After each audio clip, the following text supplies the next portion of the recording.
नमस्कार शेतकरी बंधूंनो, स्वागत आहे तुमच्या एका नवीन महत्त्वपूर्ण व्हिडिओमध्ये।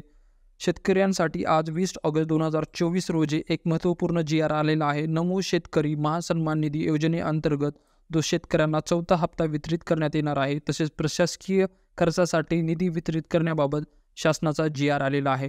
सन 2023-24च्या अर्थसंकल्पीय भाषणामध्ये प्रधानमंत्री किसान सन्मान निधी योजनेअंतर्गत 6,000 रुपये आणि नमो शेतकरी योजनेअंतर्गत 6,000 रुपये असे 12,000 रुपये शेतकऱ्यांना प्रतिवर्ष अनुदान देण्यात येणार आहे। त्याबाबत शासन निर्णय झालेला होता, त्याबाबत मान्यता देण्यात आली होती।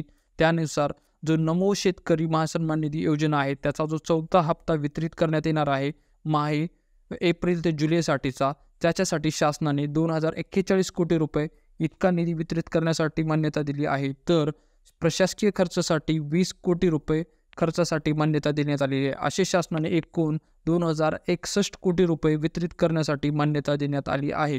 जो शेतकऱ्यांना जो चौथा हप्ता वितरित होणार आहे, त्यासंबंधी अजून कुठलीही तारीख जाहीर करण्यात आलेली नाही मित्रांनो। तर शेतकऱ्यांनी जो चौथा हप्ता त्यांच्या अकाउंटवरती येणार आहे, तर त्या शेतकऱ्यांनी आपली KYC अपडेट करून ठेवणे किंवा जी आपल्या आधारशी जो बँक अकाउंट आहे ते अपडेट करून ठेवणे अतिशय महत्त्वाचं आहे मित्रांनो। जर व्हिडिओ आवडला तर व्हिडिओला लाईक आणि तुमच्या शेतकरी बंधूपर्यंत फॉरवर्ड करायला विसरू नका। व्हिडिओ आवडल्यास चॅनलला सबस्क्राईब करायला विसरू नका। व्हिडिओ शेवटपर्यंत पाहिल्याबद्दल धन्यवाद।